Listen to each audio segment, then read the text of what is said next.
Hi, I'm going to teach you how to make this really simple apple craft. It only takes a few things to make it. So you ready to join us? Come on. Okay, first I'm going to take a small little paper plate and I'm going to cut out sides of it, like so. We're going to make it look like somebody took a bite of your apple. You do it on both sides to make it look like, wow, somebody had a nice time eating your apple. Maybe you did it. So you're going to cut out both sides here. Okay. And you can do it as far as you want. You can make a big apple bite or a small one. It's up to you. So now we've cut it out.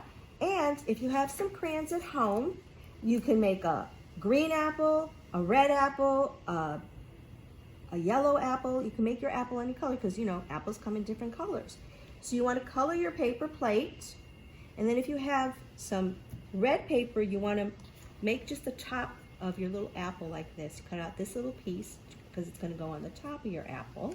One on the top and one on the bottom. And if you have some black paper, cut out little seeds to make your little apple seeds and put them in the middle.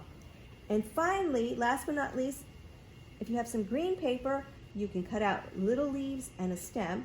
And voila, you have a little apple that somebody took a bite from both sides.